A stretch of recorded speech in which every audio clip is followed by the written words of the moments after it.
Bem-vindos! Hoje a gente vai revisitar uma história que todo mundo acha que conhece de trás para frente. Romeu e Julieta. Aquela que praticamente definiu o que a gente entende por amor trágico, né? Exatamente. Escrita por Shakespeare lá no finalzinho do século XVI. Mas e se a história de amor for só a ponta do iceberg? É por aí que a nossa análise vai. A nossa missão, com base nas fontes que a gente analisou, é justamente essa: é desconstruir a ideia de que é só um romance que não deu certo. As análises sugerem que Shakespeare estava, na verdade, fazendo uma autópsia. Uma autópsia do ódio, de como o ódio irracional dos adultos simplesmente destrói a geração seguinte. E o palco para isso, claro, é Verona, com os Monteques e os Capuletos presos naquela rivalidade antiga e violenta. E para guiar a gente nessa conversa, o material que temos é excelente. Sim, temos um resumo bem detalhado da peça e também análise de dois canais literários que trazem um olhar bem moderno, sabe? Eles meio que traduzem a linguagem e o contexto para o século XXI. E o ponto de partida de tudo isso já é algo que, para mim, foi surpreendente. Que a história não é do Shakespeare. Exato.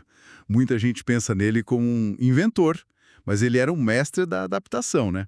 O que a gente sabe sobre as origens da história? Então, as fontes deixam isso muito claro.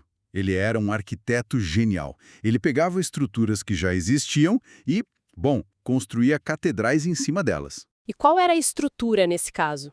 A principal fonte dele foi um poema bem longo, de 1562, de um autor chamado Arthur Brooke. O título já entregava tudo: A Trágica História de Romeu e Julieta. Ah, então ele nem disfarçou nada? Mas nem o Brooke foi original. Essa história de amantes de famílias rivais, com poção do sono, encontros em túmulos, Já existia. já circulava em contos italianos e franceses desde a década de 530. E a rivalidade das famílias é ainda mais antiga. O Dante já menciona os Montecchios e Capuletos na Divina Comédia. Caramba, isso é fascinante. A rivalidade era quase um fato histórico, ou pelo menos uma lenda bem forte. Mas aí fica a pergunta: se a história já existia com todos os elementos, qual foi o golpe de gênio do Shakespeare? O que ele fez para a versão dele ser a definitiva. Isso, porque é a dele que a gente lembra. E aqui está a grande virada. É o pilar da nossa análise. O poema do Arthur Brooke, A Inspiração, tinha uma moral bem conservadora. Como assim? Ele culpava os jovens. A mensagem era tipo, olha o que acontece quando os filhos desobedecem os pais. A tragédia era uma punição pela rebeldia deles. Entendi. E Shakespeare pega essa mesma história e inverte completamente o polo da culpa. Na versão dele, a tragédia não é sobre desobediência. É uma crítica devastadora ao ódio sem sentido dos adultos. Ah, isso é uma mudança radical de perspectiva. Totalmente. O problema não é o amor dos jovens, é a guerra irracional das famílias. Ok, mas a gente pode realmente absolver os jovens? Quer dizer, casar em segredo um dia depois de se conhecer, a impulsividade deles não é o combustível que joga fogo no ódio das famílias? Essa é a leitura mais comum, e é uma ótima pergunta.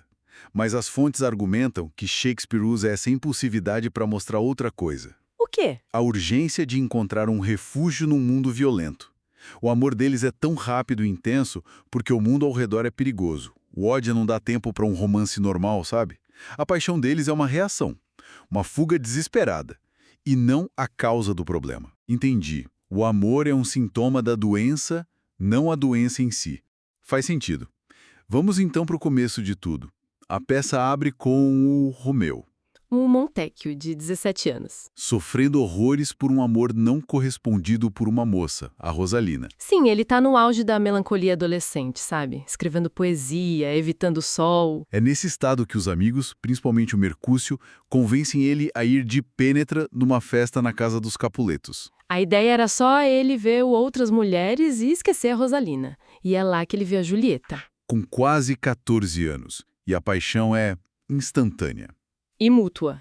E uma das análises que a gente leu faz uma tradução genial do primeiro flerte deles. Ah, é ótima essa parte. Romeu chega com uma metáfora religiosa, dizendo algo como: se minha mão profanar esse santuário, meus lábios peregrinos vão suavizar o toque com um beijo. É basicamente a cantada mais poética da história. Tudo termina em 2 beijos. É fundamental entender a situação dela naquele momento, né? Crucial. Ela não é uma folha em branco.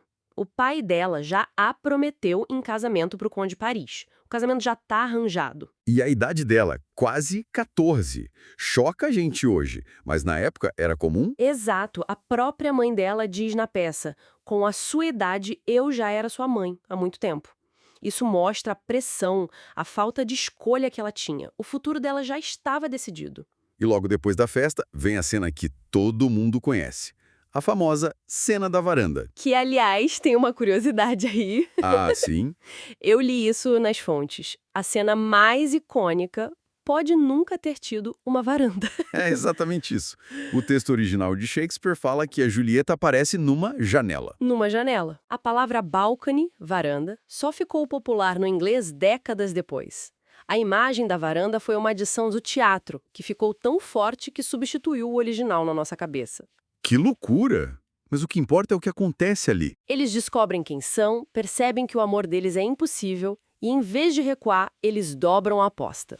Decidem se casar em segredo, no dia seguinte. E para isso, eles buscam a ajuda do Frei Lourenço. Qual é a motivação dele? Por que um religioso concordaria com um plano tão arriscado? O Frei é uma figura complexa. Ele é botânico, ele entende que a mesma planta pode ter o veneno e o remédio. E ele vê isso nos jovens? Sim, ele repreende a pressa deles, mas, no fundo, ele tem uma esperança, talvez ingênua, de que a união dos dois seja o remédio para o veneno do ódio das famílias. Ele acha que o casamento vai forçar a paz? Exato, uma intenção nobre, mas ele subestima completamente a irracionalidade daquele ódio. E, até aqui, a gente ainda tem um tom de romance, de aventura.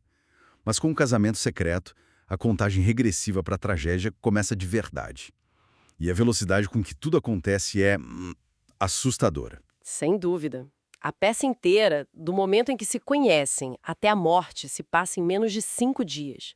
É uma compressão de tempo brutal. E o ponto de virada, o momento em que tudo azeda, acontece horas depois do casamento. O Teobaldo, primo da Julieta, encontra o Romeu na rua e o desafia para um duelo. Só que agora o Romeu é parente do Teobaldo, por casamento, então ele recusa a luta. Ninguém entende nada, e é aí que entra o Mercúcio. E a análise sobre o Mercúcio é fundamental. Ele não é nem Montecchio, nem Capuleto. Ele é parente do príncipe, um observador externo que é arrastado para a briga. E ele vê a recusa do Romeu como covardia. E aceita o duelo. Na luta, o Teobaldo fere ele mortalmente por baixo do braço do Romeu, e as últimas palavras dele são o centro moral da peça. Uma praga em suas duas casas. Exatamente. Ele não culpa o Teobaldo ou o Romeu, ele culpa o sistema. É a primeira vez que a peça dá um julgamento externo imparcial. E o Mercúcio, o personagem mais cheio de vida, é a primeira vítima direta desse ódio. A morte dele é suja, sem sentido. E isso transforma o Romeu. O ódio que ele tentou evitar finalmente o consome. Cego de dor, ele caça o Teobaldo, mata ele e é banido de Verona. Em uma hora, ele vai de noivo apaixonado a assassino exilado. E enquanto isso tudo acontece, a Julieta está em casa, sem saber de nada, sonhando com a noite de núpcias. A desconexão é total e a situação dela só piora. O pai, para curar a tristeza dela pela morte do primo, decide antecipar o casamento com o Paris. Ele não pergunta, ele decreta. E a recusa dela, a reação do pai é de uma violência verbal chocante. As fontes destacam isso. Ele a chama de carniça anêmica, bagagem desobediente. Ameaça jogá-la na rua para morrer de fome. É a demonstração do poder patriarcal absoluto. E para piorar, ela busca ajuda na Ama, a mulher que a criou. Que foi cúmplice em tudo, ajudou no casamento com Romeu. O que ela faz? Ela atrai. De forma pragmática, ela diz que Romeu, exilado, é como se estivesse morto. E que casar com Paris é a melhor opção. Nossa! Nesse momento, a Julieta fica completamente sozinha no mundo. Todos os adultos falharam com ela. A única esperança é o Frei Lourenço. É uma solidão aterrorizante. E isso a leva ao plano desesperado da poção. Sim, ela vai até o Frei e diz que prefere morrer. E ele oferece uma solução extrema. Uma poção que a fará parecer morta por 42 horas. O plano era que a família a enterrasse. O Frei avisaria o Romeu por carta. E o Romeu voltaria para resgatá-la quando ela acordasse, para eles fugirem juntos. Um plano complexo, frágil, que dependia de uma única carta. E é aqui que aquela ideia de amantes marcados pelo destino se torna real. A carta nunca chega. E o motivo é de uma banalidade trágica. O mensageiro do Frei fica preso numa casa sob quarentena por suspeita de peste. Um evento aleatório. Um protocolo sanitário. Sela o destino de todos. O plano perfeito é destruído pelo acaso. E no lugar da carta, a notícia que chega a Romeu é a da morte da Julieta. E a reação dele é imediata. Sem hesitar, ele compra um veneno e volta para Verona para morrer ao lado dela. Chegando no túmulo, ele ainda encontra o Paris. Eles lutam e Romeu mata, sem nem saber quem ele era. E então ele entra na cripta. E essa cena é a definição da ironia trágica, né?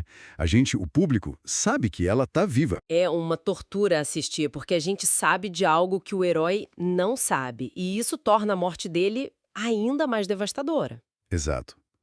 E o mais irônico é que as próprias palavras dele descrevem os sinais de vida.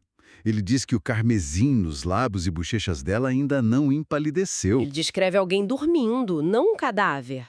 Mas a dor dele é tão grande que ele não consegue ver. Ele a beija, bebe o veneno e morre, momentos antes de ela acordar.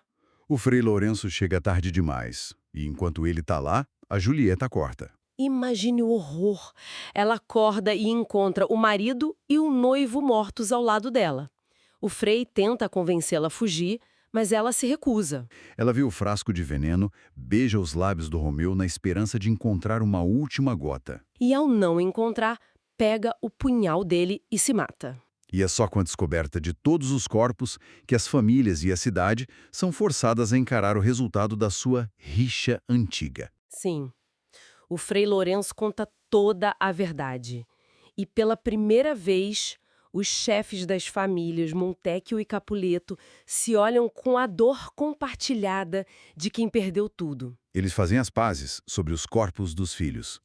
E o príncipe encerra a peça com aquela frase: pois nunca houve história de maior dor do que esta de Julieta e seu Romeu. Então, para amarrar tudo, a ideia central que surge dessa análise é que a história é menos sobre a impulsividade do amor e mais sobre as consequências de um ódio antigo e irracional.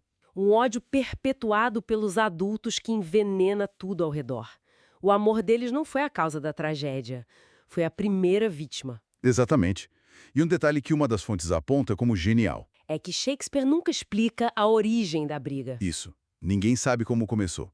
O que torna o conflito ainda mais assustador, mais universal.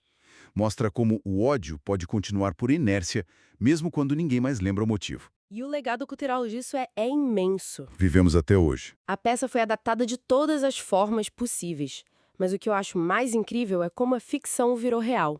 Em Verona, tem a casa de Julieta. Assim. E o clube da Julieta de lá recebe milhares de cartas por ano, de pessoas reais do mundo todo pedindo conselhos amorosos para uma personagem que morreu há mais de 400 anos. Que incrível! A história transcendeu a literatura. E para finalizar, fica uma reflexão que essa análise toda provoca, né? Fica. A peça mostra como um conflito sem sentido, herdado, pode envenenar tudo. E a pergunta que fica é: que ódios herdados, grandes ou pequenos, familiares ou sociais, ainda persistem no nosso mundo sem que ninguém mais se lembre de como começaram, mas que continuam criando suas próprias tragédias?